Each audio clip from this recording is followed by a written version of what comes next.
मैं अपनी नानी के घर की ओर चल रही थी। रास्ते में खेतों की हरियाली और फूलों की खुशबू मन को मोह रही थी। नानी का घर गांव के एक छोटे से कोने में था, जहां समय ठहर सा गया था। जैसे ही मैंने नानी के घर में प्रवेश किया, उनकी ममता भरी आवाज ने मेरा स्वागत किया। आ गई मेरी लाडली। उनकी आंखों में मेरे लिए प्यार की चमक थी और उनके चेहरे पर हमेशा की तरह मुस्कान थी। नानी ने मुझे गले लगाया और मैं उनकी गर्मजोशी में पिघल गई। नानी का घर एक छोटी सी कुटिया थी, जिसकी दीवारें मिट्टी और गोबर से बनी थी।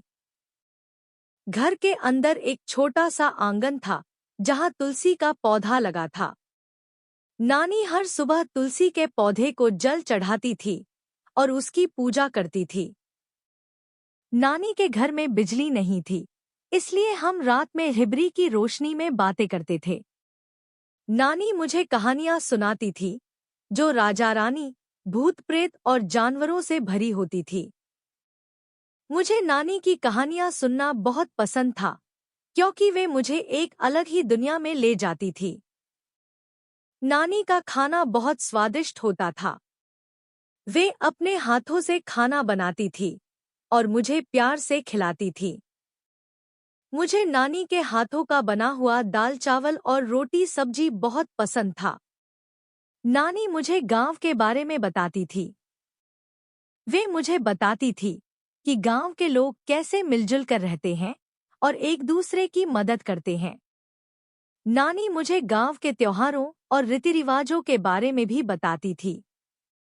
मुझे नानी के साथ गांव में रहना बहुत अच्छा लगता था। मैं सुबह जल्दी उठती थी और नानी के साथ खेतों में जाती थी। हम दोनों मिलकर गायों को चराते थे और पक्षियों को दाना डालते थे। दोपहर में हम दोनों मिलकर खाना बनाते थे और खाते थे।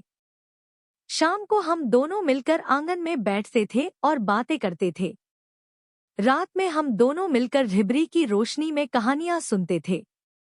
एक दिन नानी बीमार पड़ गई।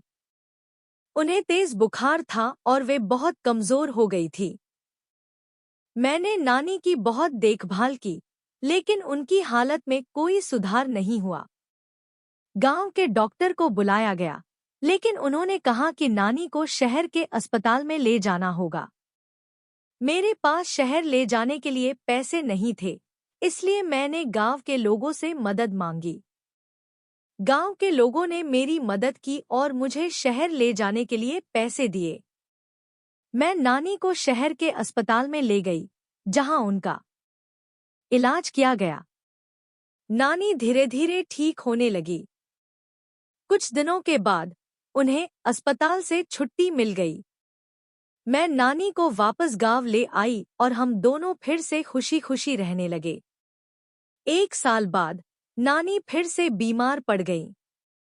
इस बार उनकी हालत बहुत गंभीर थी। डॉक्टर ने कहा कि अब उन्हें बचाना मुश्किल है। मैंने नानी से कहा, नानी, आप मुझे छोड़कर मत जाओ।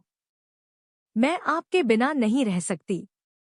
नानी ने कहा, मेरी लाडली, मैं तुम्हें कभी नहीं छोड़ूंगी। मैं हमेशा तुम्हारे साथ रहूंगी। नानी ने मेरा हाथ थामा और अपनी आंखें बंद कर ली। उनकी सांसें थम गईं और वे इस दुनिया से चली गईं। मैं नानी के जाने से बहुत दुखी थी। मुझे ऐसा लग रहा था जैसे मैंने अपना सब कुछ खो दिया है। मैंने नानी का अंतिम संस्कार किया और उनकी आत्मा की शांति के लिए प्रार्थना की। नानी के जाने के बाद मैं गांव छोड़कर शहर चली गई। मैंने शहर में एक नौकरी ढूंढी और अपना जीवन यापन करने लगी। लेकिन मैं कभी भी नानी को नहीं भूल पाई। वे हमेशा मेरी यादों में बसी रहीं। हर साल मैं नानी के जन्मदिन पर गांव जाती थी और उनकी समाधि पर फूल चढ़ाती थी। मैं उनसे बातें करती थी और उन्हें बताती थी कि मैं उनसे कितना प्यार करती हूँ। मुझे पता है कि नानी हमेशा मेरे साथ हैं।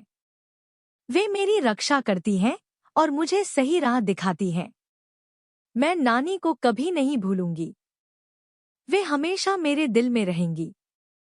आज भी जब मैं गांव जाती हूँ तो मुझे नानी की याद आती है।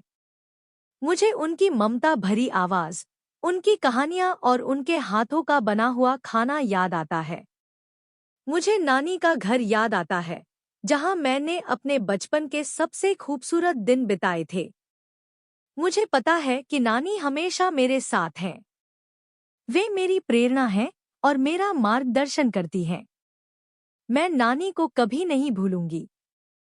वे हमेशा मेरे दिल में रहेंगी।